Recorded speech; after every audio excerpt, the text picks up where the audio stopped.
So we've had the great opportunity to spend the last week together, sharing the Dharma with each other and sharing it with Manjushri. And now that the the retreat is concluding, what we need to do is take what we've learned, strengthen the inspiration we've received, and then take that out and share it in the world. So don't feel like you're leaving all the goodness you gained here, but it's in your mind, so take it with you.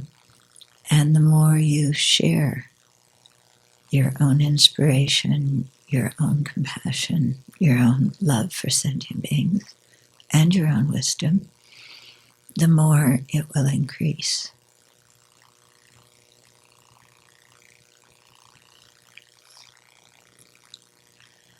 And so let's once again put that imprint in our mind of seeking the long-term happiness of each and every living being, their freedom from samsara and their full awakening.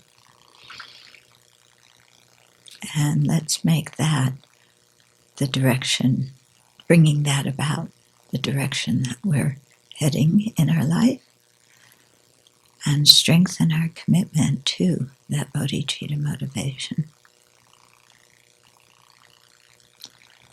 so that that determination, that hope continues to carry us in whatever we do.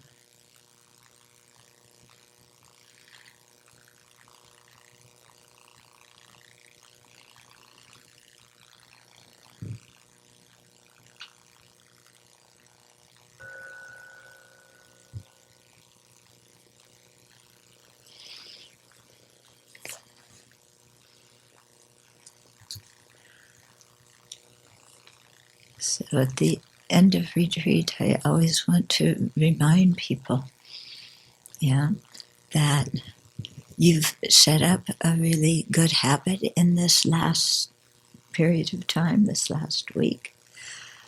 So keep up the habit. If you're leaving the Abbey today, this evening, do a session. Tomorrow morning, do a session. You're in the habit already. Just keep the habit up. If tonight you get home and you say, I'm going out to Starbucks, actually, looks like she went already.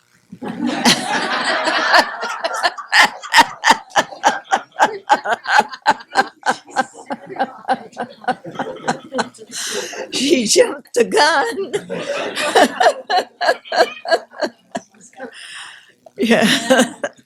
So, so if, that you kind of get that, okay, I'm going out, I did really good this last week, so let's go and do everything that tonight I couldn't do last week. Kind of like the person who diets and then goes out and has a huge feast and overeats and feels sick. So don't get yourself in that situation. And remember, when you go back to where you live, whoever you're living with, go back in gently. Don't feel like you have to share your whole experience here immediately with whoever you live with, whether they want to hear about it or not. Because sometimes, if you talk too much about your experience, then it becomes an intellectual memory instead of an experience that you build on. And also, if the people you live with ask questions, fine, answer them, no problem with that. But also remember that they want to talk to you about what their experience has been the last week. And they haven't been with Manjushri. So they're going to tell you about how the car broke and how, the mail wasn't delivered properly, and then the computer messed up. And so you're going to hear lots of things that you were spared from here. Yeah. So just remember that they've had their own experience. Greet them with compassion. Listen to them. Answer questions as appropriate, but don't feel like you have to just tell everything all at once. Okay? And then, like I said, you're in a habit. Keep up that habit. Don't say, mañana en la mañana. Yeah, tomorrow morning I'll do my practice. Because if you say that, it becomes not just tomorrow morning, but the day after tomorrow morning. You'll start then.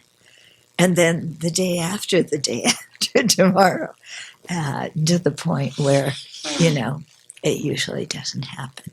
So having a regular daily practice, and like I said yesterday, just do there what you've done here, or if you don't have so much time, because you're working or whatever, shorten it a little bit, but make sure you do some practice every day.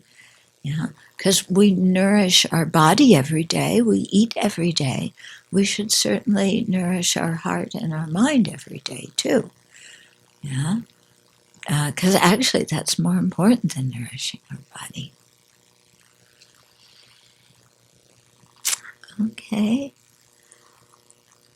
so we'll continue on this morning with Nagarjuna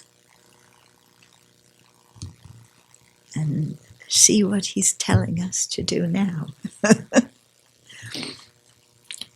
When you hear Nagarjuna's text, do you say, "Why are you giving me this advice? I didn't ask for it. Who are you to tell me what to do?" Yeah, you don't do that with Nagarjuna, do you? You say, "Oh, he's somebody smart. I should listen." Yeah, maybe I can't put all the advice into practice immediately, but I should at least listen and aspire to do that. So there was a question here just about who keeps track of all the virtuous karma seeds and the non-virtuous karma seeds.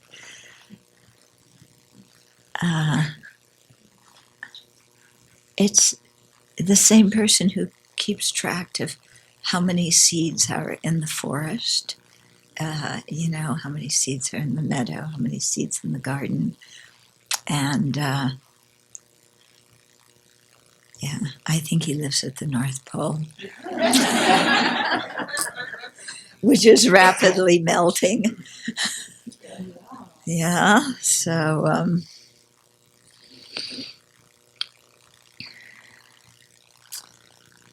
okay, so we are...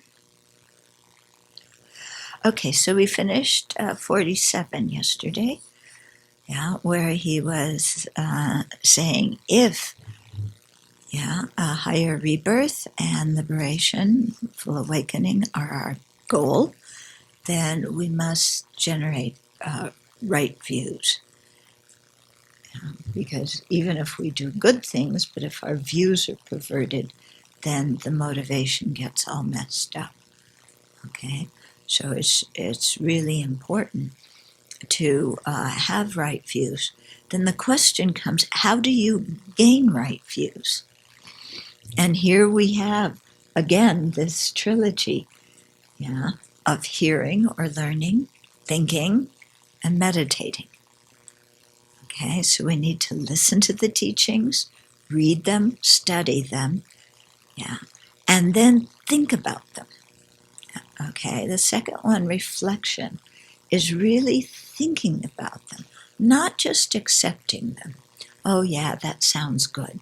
But really thinking, like the Buddha instructed us to, about, well, what does this really mean? And does this make sense? Okay, and when I apply it to what I experience and what I see in the world around me, does it help me to understand my experience? Does it help me to understand the world? And if you have doubts, then ask questions. In Precious Garland, Nagarjuna really says that asking questions is how you develop wisdom.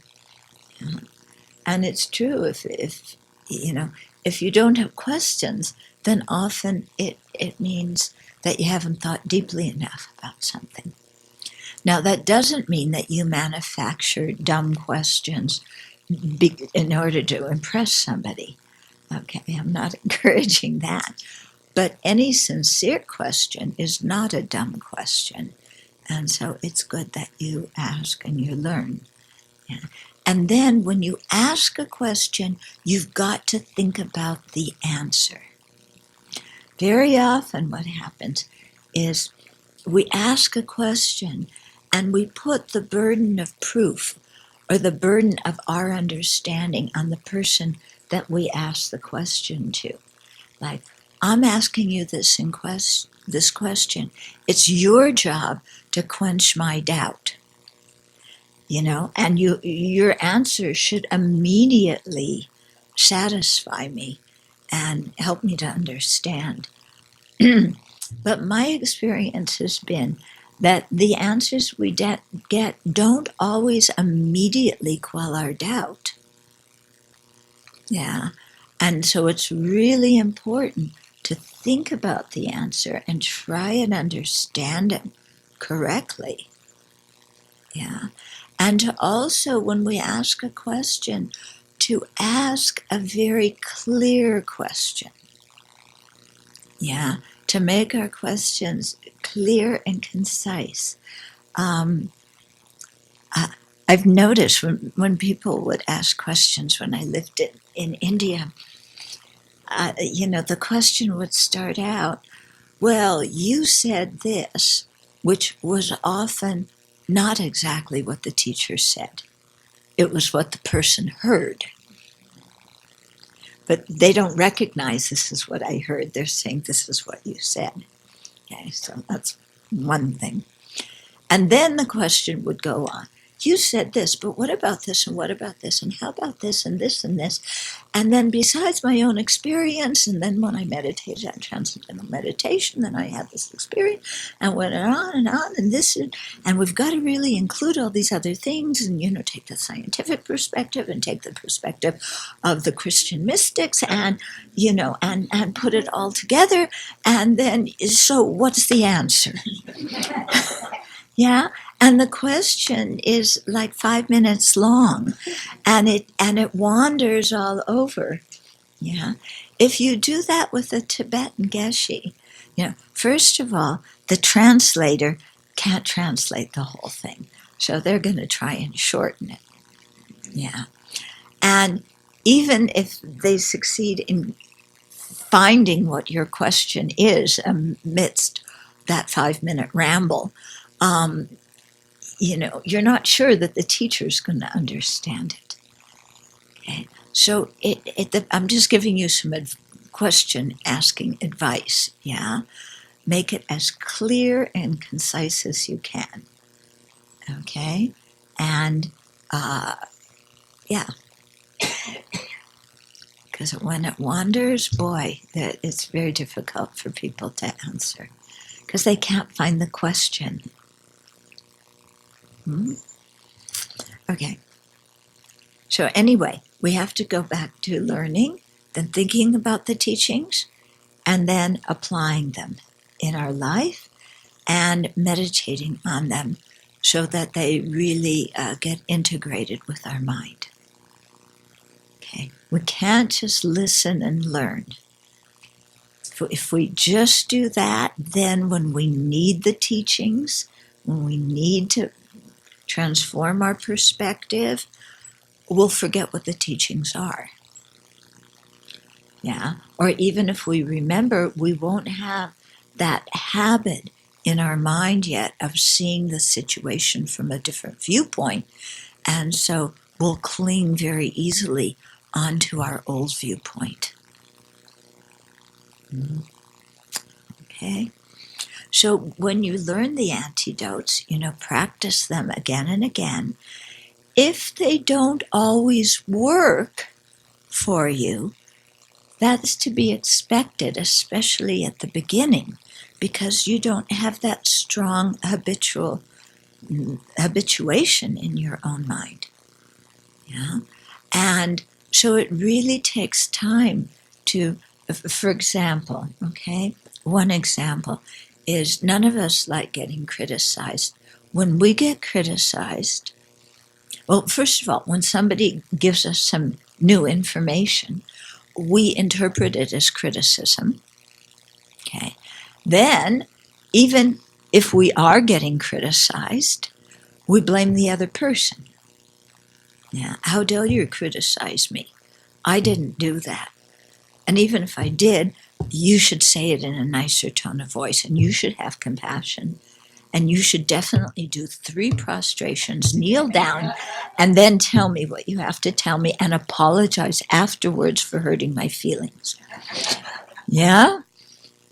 But you didn't do that. So I am angry. I am upset. It is your fault. Yeah? You made me angry. Yeah? So we don't even accept responsibility for our own anger. Somebody else gave me the anger like it was a virus. You made me angry. Yeah, like you gave me a cold. Yeah. And then we're so upset at that person. And so upset. How can you think that about me? And, it's not fair. And then we extrapolate to my whole life it's been like this. And we go on and on and on, okay? And then you go pick up the Dharma book, and you read, oh, I should think that this is a result of all the criticism that I've given to other people in the past. That's the antidote to my anger. So you sit there for about 15 seconds and say, this is the result of all the criticism I've given to other people in the past. Therefore, I'm not angry. Oh, that person made me so angry. It's like we just recite that, but it doesn't go in. We don't believe it. Yeah. What do you mean it's the result of my own karma? What's all this karma stuff? It sounds like punishment. It sounds like predetermination. It sounds like you're blaming me because I got criticized when it's really the other person's fault. I'm an innocent victim. So, we say the antidote. First of all, we don't remember it. We have to look it up. Then we say it to ourselves for 15 seconds, and it doesn't have any effect because we haven't spent any time prior to that really going into that and meditating on that and bringing up issues from when, in the past and when we were angry, and trying to see those past times when somebody criticized us. Just playing with the idea, oh yeah, I have criticized other people in the past. No, I haven't. Well, and then you start looking and, well, yeah, I have criticized other people in the past. So it makes kind of sense that what I've dished out is coming back to me. Yeah? I mean, I've done this to others, laid all my guilt trip and anger trip and everything on them. Why am I so surprised when they do that to me? Yeah? Maybe there's some connection between what I've done to others and what's happening to me. And if that's the case, why am I getting angry at the other person? Yeah, because it was my own bad behavior that was the principal cause. That doesn't mean I deserve to suffer. Yeah, but it does mean that I had a self-centered motivation in the past. Because all my negative karma was created with a self-centered motivation. Oh, I'm not self-centered. I don't have that problem. I'm full of compassion for everybody, except this one, you know. And then you start to think, well, maybe, yeah, sometimes I am self-centered. Yeah, and when I criticize other people, well, yeah, I am looking at the situation only from my own viewpoint. I'm not looking at it from a big picture. I don't know really what the other person's concern is. Yeah, I've never asked them. I've just assumed that I know their motivation. Isn't that a bit self-centered on my part? Well, yeah, maybe. Okay, so you start playing with these ideas and applying them to your mind in that way. And then you really come to see, oh, okay, why am I getting criticized? I dished it out to others. Why do I criticize other people? Because I'm just looking out for myself, basically. And I have a very narrow vision when I just look out for myself. I'm not seeing the big picture.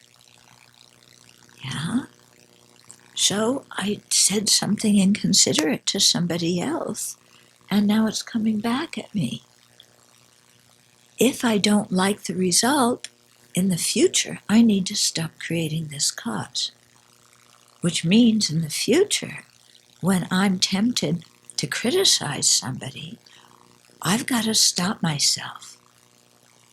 Because every time I criticize somebody with anger, I'm creating the cause to be criticized with anger.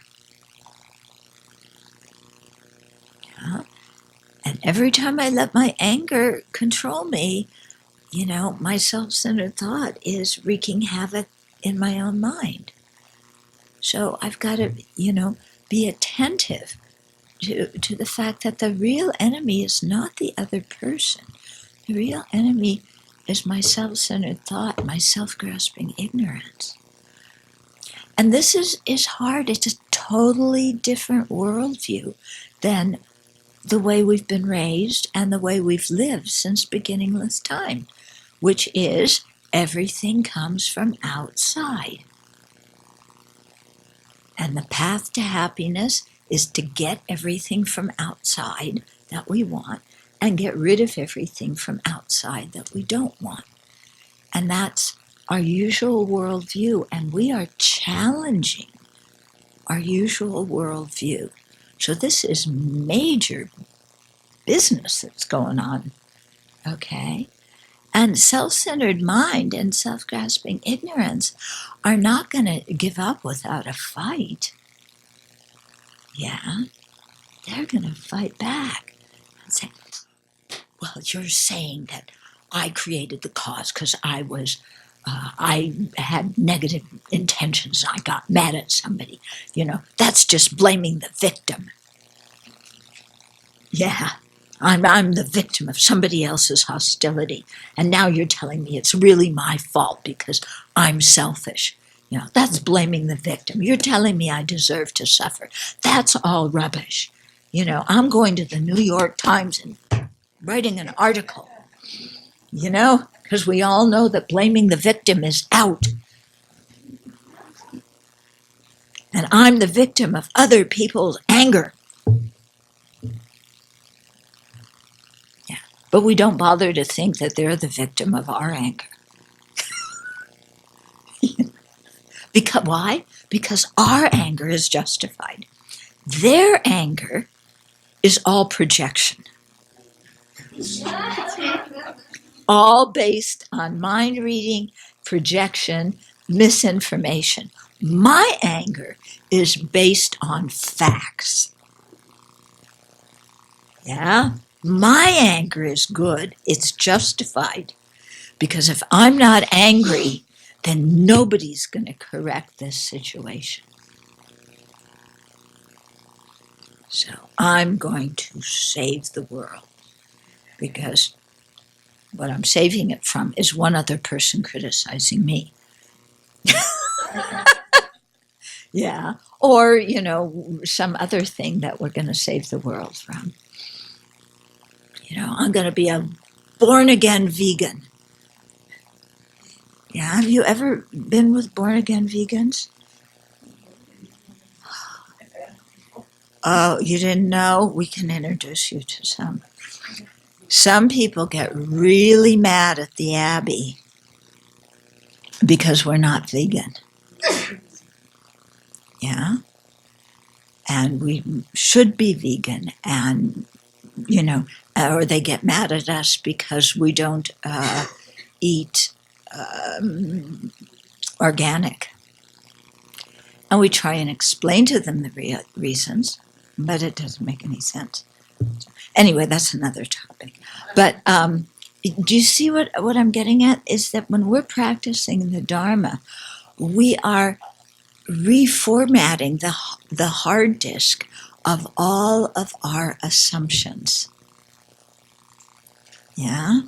And our assumptions all center on the idea that there's a real, truly existent me that is the center of the universe and that must be protected at all cost.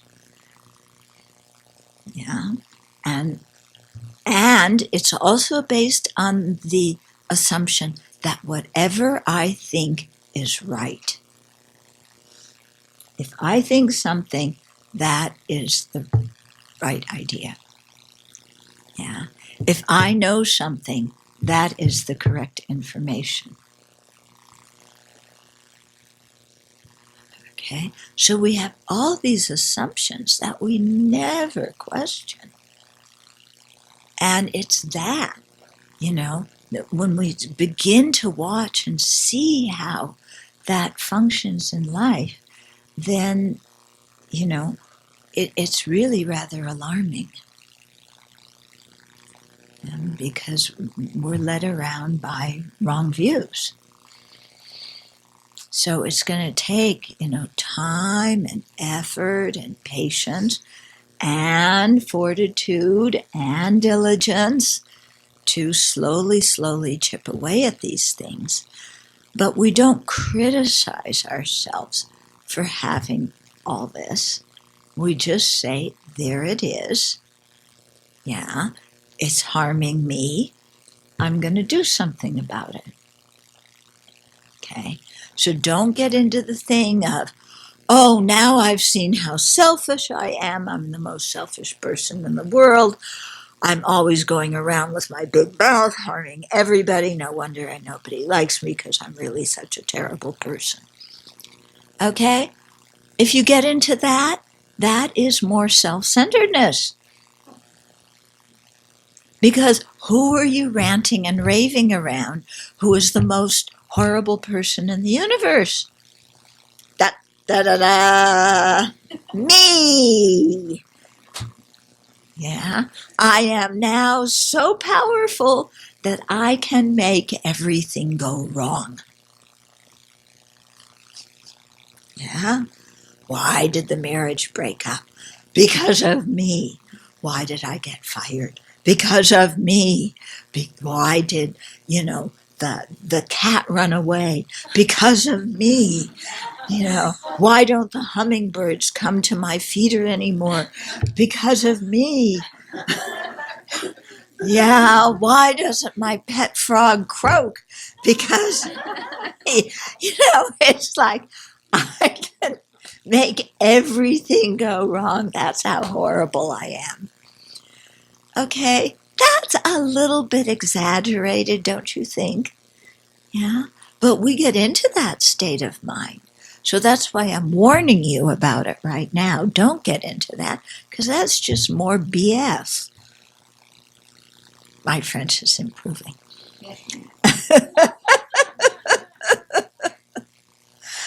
Okay, so just, yeah.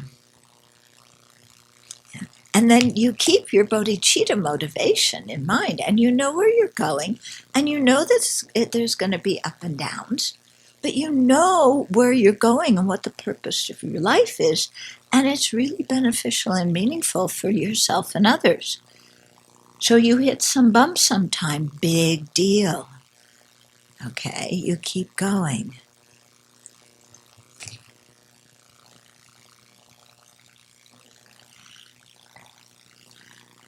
Now, about your job in San Francisco.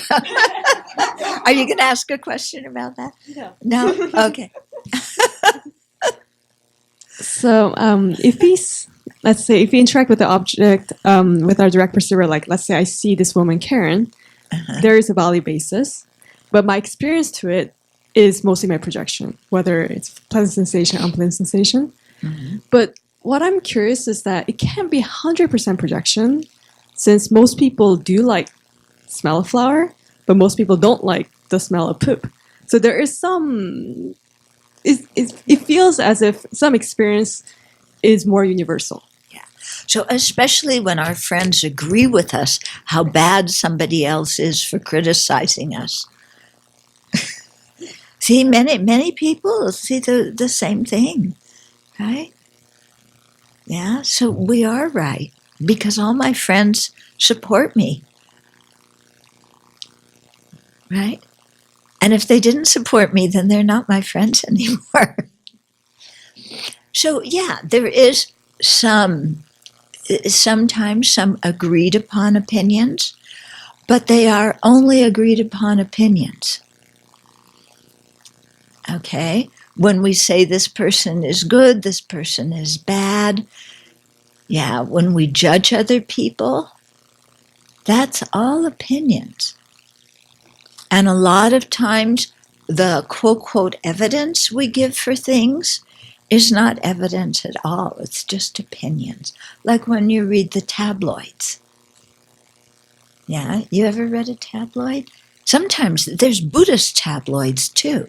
You go on the internet. Oh yeah, tearing this one down, tearing that one down. And they're just full of opinions, but very little evidence. Okay? So we really have to discern between, what is something that is conventionally true and what is an opinion. Okay? So it is true, most people don't like the smell of poop. Okay? But what's really interesting is flies love it. Yeah? They eat all your poo.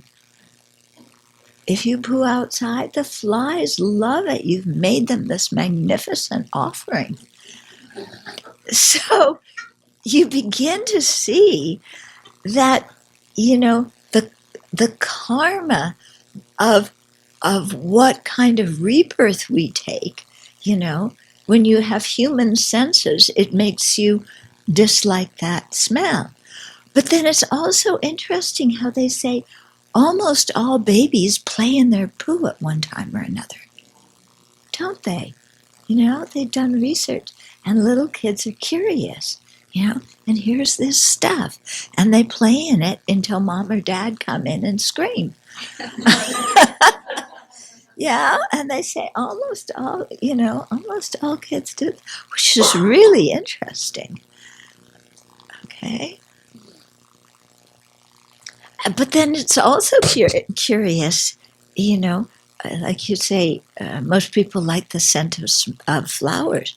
But then there's some people who smell certain things, and they feel quite ill. Yeah.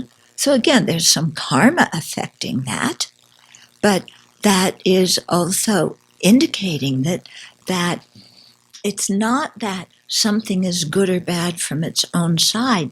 It becomes helpful or harmful, good or bad, in relationship to other things. Yeah.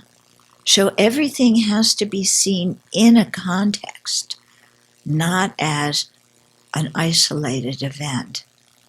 I do want to get to verse 47. So. I'll try to make it quick. So this is a question about karma.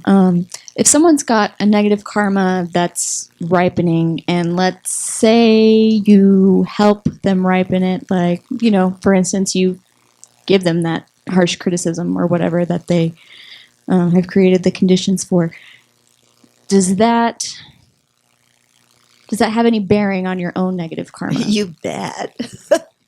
I'm going to help you purify your negative karma. So first I'm going to tell you off and hurt your feelings, and then I'm going to punch you in the face. And this is all purification, so you should thank me. Meanwhile, I've created no non-virtue. Okay, because I have so much compassion, I want to help you purify. Okay. That's pretty much the answer I thought you'd give, but I just wanted to make sure.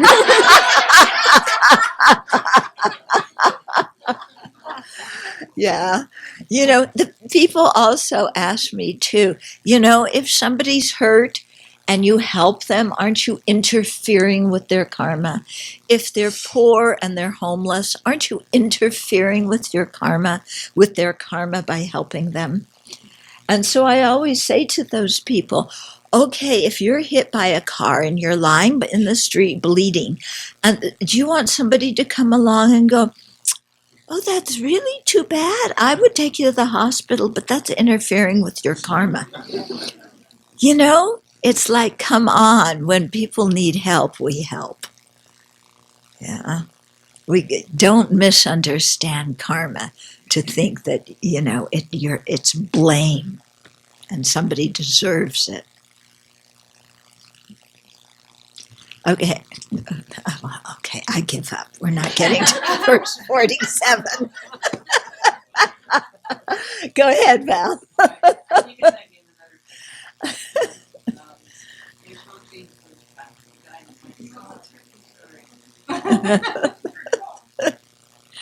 Okay.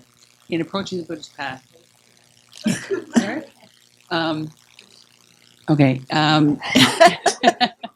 In approaching the Buddhist path, in the chapter where you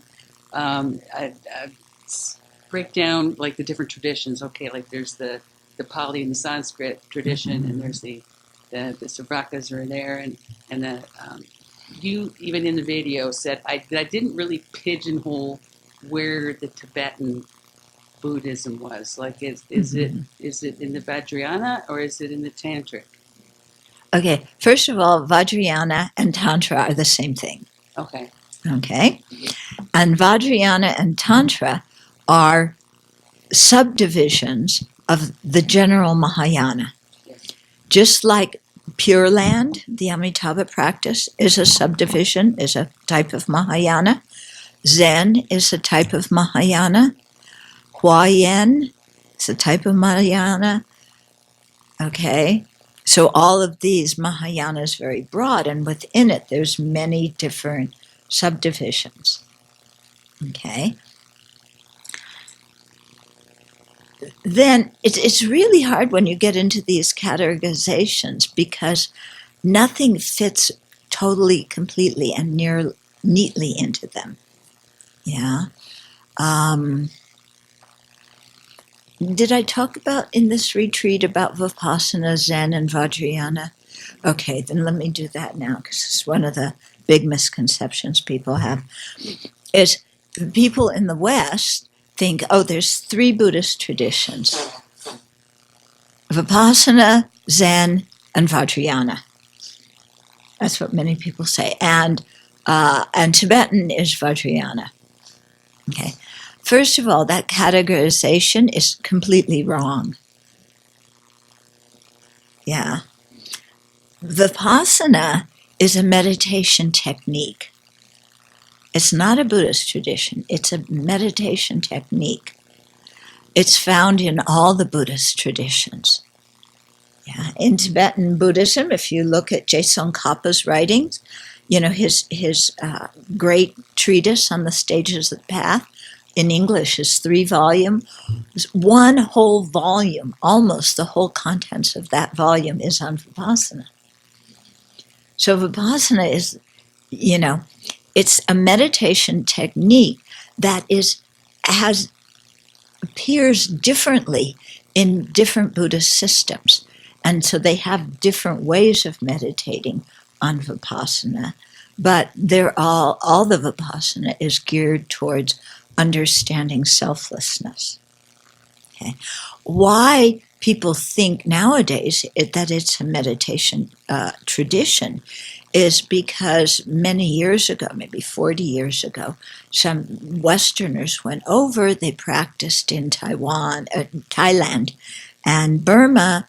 They learned Theravada Buddhism, but when they brought it back to the West, they didn't bring all of the Theravada teachings because those particular people felt that the teachings were too religious, and they just wanted the meditation technique that was called Vipassana as practiced in Theravada.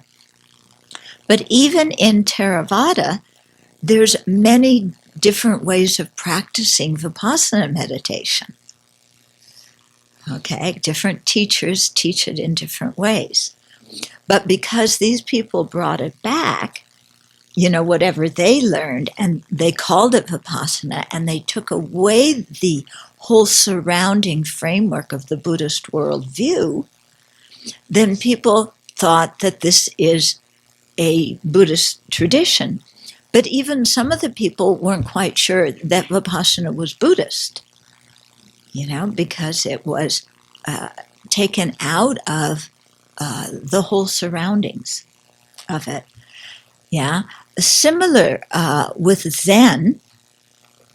Okay. So there's Vipassana in all the Buddhist traditions. Then Zen, the Japanese form of Zen, came to the U.S. quite early. So people said, okay, this is a Buddhist tradition. They didn't realize that Japanese Zen came from Chinese Chan. Yeah. So people kind of forgot about Chinese Chan because the Chinese communities in the U.S. mostly spoke Chinese. And they catered to the Chinese community, not to the Western community. So Westerners learned Japanese Zen, which was translated into English and designed for those people. But they didn't know that it was connected with Chinese Chan. Yeah.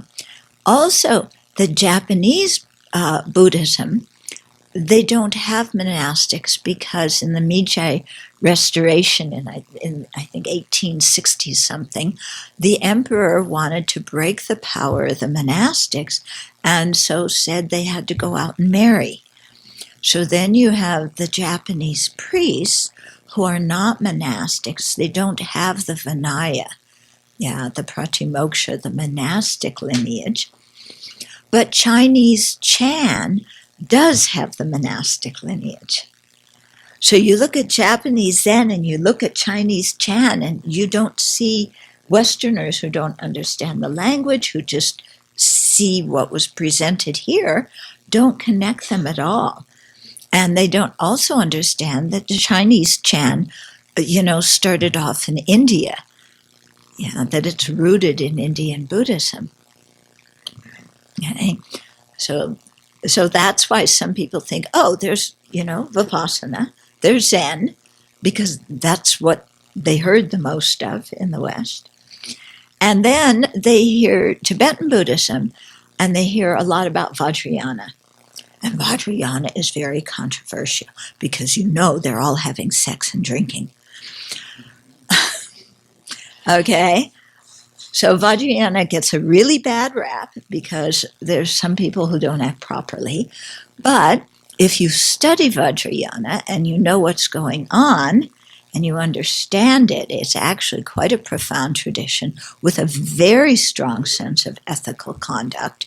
And people who are acting improperly are breaking that ethical conduct. Yeah. But people get the wrong idea about Vajrayana because, the Tibetans it's interesting. Most now it's changing a little. Some Tibetans are learning English, but way back and even now, most of the teachers don't know English.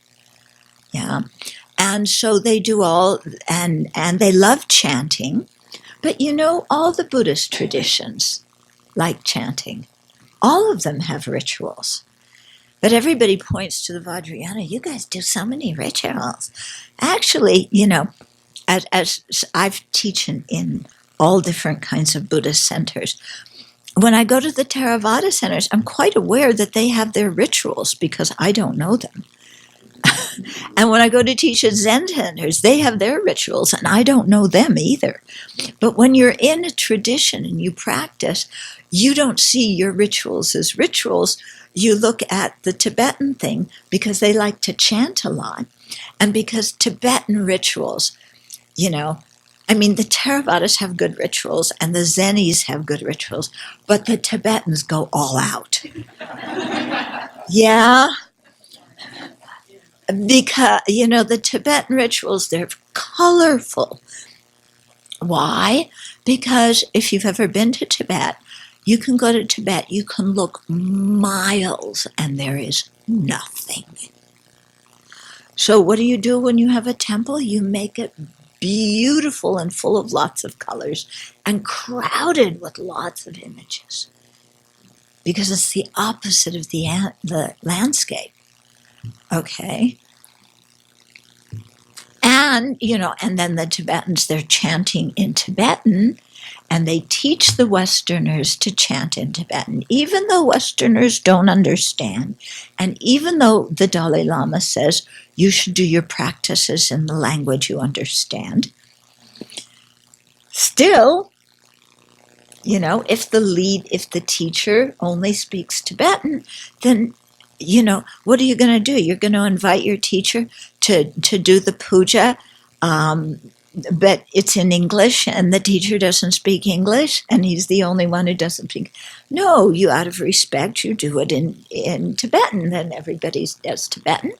Then everybody thinks that they're getting a big blessing because they don't understand anything. And then, you throw in the blessed water, which, by the way, the Zen people, the Theravadas, they have blessed water. Yeah. We don't have a what do you call it?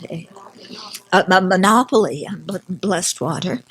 The Tibetans give out blessing cords. Yeah. The Theravada people, they give you not only the cord, but they give you a little amulet. If you're lucky, a Tibetan teacher will also give you an amulet that you have to protect because it will protect you. Okay. I think the Chinese have strings too. Yeah. So everybody has blessed strings. Yeah. Blessed water, I think Chinese have blessed water. So everybody has blessed water. But you see, the Tibetans, they do it really, Their blessed water is done big style. It's in a big, beautiful vase with, a kata. And the Tibetans have katas. Nobody else has katas. Yeah. The Theravadas offer flowers. That was originally in India, what people offered was a garland of flowers. In Tibet, you don't have flowers, so they offer katas. But everybody sees katas. That's unique. We want to offer katas. It's a Tibetan trip, but everybody does it. So I want to do it too. And then, in India anyway, or the Theravada, you give your garland to whoever. They don't give it back to you. In Tibetan Buddhism, they give it back to you. Yeah, and they put it around your neck, and then it's like...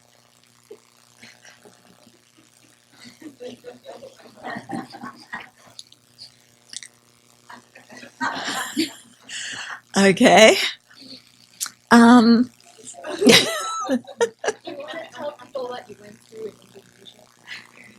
What did I go through in Indonesia?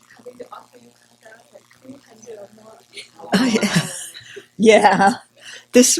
I gave a talk in Palampur. But, yeah, every place. Anyway, yeah. But one place, there were probably about 500 or 600 people at this talk. Yeah. And afterwards, everybody came to offer kata. Yeah. So I'm going there. It's already like 9:30 at night. We're leaving the next morning. You know, what do we? So we set up this whole system. Yeah. So that, people came, and then some people put the kata over their neck, and other people gave them the blessed pill. No, I gave them the blessed pills, And they did this, and then another person said, okay, come. And then the other person said, go down that way. And we had to manage it, with the whole thing to get done in a reasonable period of time. But, people like it. That's okay. It's not harmful. Yeah. But what I'm saying is some people love ritual and they find it really meaningful. Yeah. And some people don't like ritual and say it's just all rotten. For as much as I make fun of ritual, I also find it very helpful in my practice. Yeah. And I like ritual. And I hear in some places I'm known as the person who likes ritual. But in other places, I'm known as the person who teaches why all the Tibetans come and do rituals. Okay. Anyway, so this is how Dharma is spread in the West. And then people say, because they see all these external things that the Tibetans do, and most of them come from the Vajrayana, they're extremely colorful. I mean, we got to give it, to the Tibetans. The brocade, yeah, is much better than what other traditions do. The long horns, yeah, nobody else has those. And the hats. Okay, you have the black hats and the red hats and the yellow hats. And at the Abbey, we have the sun hats. But, the hats, the thrones, the Theravadas are pretty good with the seats, too. They make a big deal out of the seats. Chinese, too, huh? Yeah. How high you sit and how high you sit in relationship to other people. His Holiness tells the story because at his teachings, all the thrones on the stage are carefully arranged according to who's who. But he tells the story of some disciples who really want their own master to be more highly regarded, who in the evening go into the temple and put more things under their teacher's seat so that their teacher is higher than the rest. Okay. So, we're external beings. We look at all this external stuff. It's not the meaning of the Dharma. All that is cultural stuff. Okay? And cultural stuff can be useful in some ways, but it can also be something that obscures us from really practicing. Because if we think that water is going to wash away all of our negative karma, and so we don't do any purification practice, yeah, then we're fooling ourselves. Mm-hmm. So if you drink the water and you think, I sincerely regret my negativities and I want to reform what I'm doing, and then you drink the water and you think, okay, it's enriching me with compassion and wisdom, that's good. That has some meaning for you. But if you think the water externally by itself is going to do that, yeah, forget it. That's why I was joking about the protection cords and protection amulets. I heard one Rinpoche, he was saying, we have to take such good care of all those things that are protecting us. Yeah. because you have to protect your cord. Otherwise, it gets torn, it gets frayed. Yeah, but it's a protection cord that's going to protect you. Yeah. Do you think that tying a piece of string around your neck is going to protect you from harm? Yeah. That's not going to work, is it? They tied rope around a lot of people's neck in this country. It didn't protect them from harm. It harmed them. Okay. So if you understand what the protection cord is, okay, so in the middle, there's one knot here. Yeah. So that is representing dependent arising, because you have to, tie the knot, and it's dependent on many things. Yeah. And then you have to tie it. Mine isn't so nice. You have to tie it to keep the string on. Okay. So you're unifying method and wisdom. So that's what you think. If you think about dependent arising and emptiness, that will protect you. If you think about method and wisdom, that will protect you. But if you think a piece of string is going to do it, no. But if you use the string to remind you of method and wisdom and to remind you of dependent arising and emptiness, that's good. That is helpful. As long as you're still okay with skipping the letter to a friend.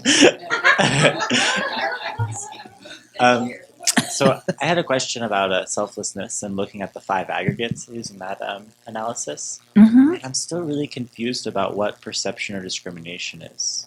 I'd really like. Oh, okay. So the third aggregate, in the Pali, they usually translate it as perception. I don't agree with that translation. I use perception to talk about perception, like direct perception. Yeah. But the third aggregate, discrimination is one translation. Discernment is another. It's that part of the mind that can discern or discriminate one object from another. Yeah. So that when you're looking here, you can see that this color and this color are different, and they're both different from that color. Okay? So discernment or discrimination can, identify different objects according to their characteristics. Okay? Then the fourth aggregate, which some people call volitional formations, but not all the things in it are actually volitional.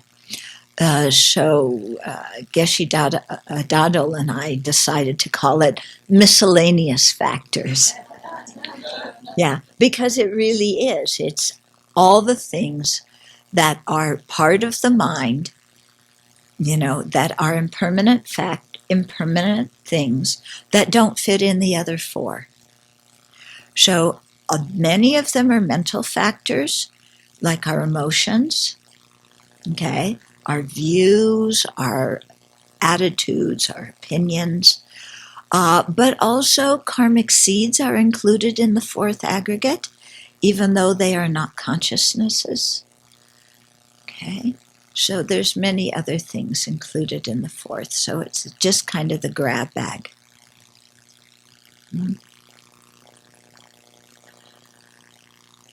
Why don't I have discriminating awareness? I'm trying to use the inherently existent I. Okay. Why does that not belong to me? Because you haven't developed it. You have some discriminating awareness. You can tell red from yellow from green. Okay. But in terms of the discriminating awareness of discriminating how something exists, we've never developed that. Okay. How come we don't have the discriminating awareness of rocket science? Because we haven't developed it. But somebody who has that. Okay? So discriminating awareness isn't information or knowledge. It's the ability to discern different things according to their characteristics. So all the things in our mind can be developed or subdued. They're not fixed. I'm confused from the perspective of emptiness. If there's external phenomena or material phenomena in mind, what are causes and conditions internally? What are causes and conditions in the material world, and how do they interact with each other? Okay, so are you asking how karma plays a role, or how material objects come into existence, or why they are called what they're called? Thank you for helping me clarify. So, I guess how karma might interact with material phenomenon, and or do they interact with material phenomenon, and what results are produced from that interaction, if any? Okay. So karma can influence some aspects of material phenomena. Read one of the chapters in Samsara, Nirvana, and Buddha Nature. It talks about the universe and its relationship to karma. And His Holiness there says that before the formation of the universe, the karma of the beings who have the potential to be born there, that karma could influence how the universe forms. But once you have the biological, chemical, physical systems, then they function on their own. Yeah. But like this thing we were just talking about the flies and the human beings. Yeah. So there you can see that according to the sense objects, the sense faculties that a sentient being has, and according to how they perceive, how they discriminate things, which will depend on their body and so forth, then, we label it poo and they label it breakfast. Okay? Because it functions differently in the different bodies. Okay?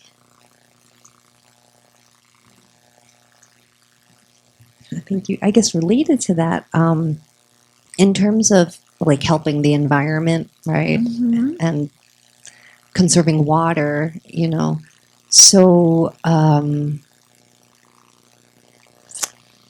how about, are we doing that because humans have the karma to interact with those elements in a certain way and will experience happiness and suffering accordingly?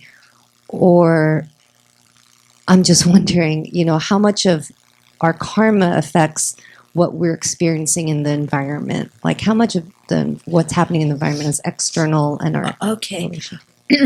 I think, the external environment is functioning according to the biological interactions, chemical interactions, physical interactions. I don't think climate change is caused by karma. Okay? We created the karma to live here when climate change is happening. And we are creating karma through our actions that make climate change happen. Okay? But I don't think, according to my understanding of what His Holiness said, that the climate is changing because of our karma. Because we can trace on a physical level why it is changing. So one of the things I never really understood was if you do this puja or this prayer or this mantra, you can prevent earthquake or natural disasters. Ask the person who tells you to do those to explain it, because I don't understand it either. Okay. Because my understanding is, we create the karma to be in a certain place when something happens. Not that, that our actions make. They say when somebody generates bodhicitta that there's an earthquake, but I don't think those are the earthquakes we're experiencing, because I don't think a bodhisattva would actively do something that harmed people. Okay. So I don't know. That thing I don't know. Ask somebody else how that works.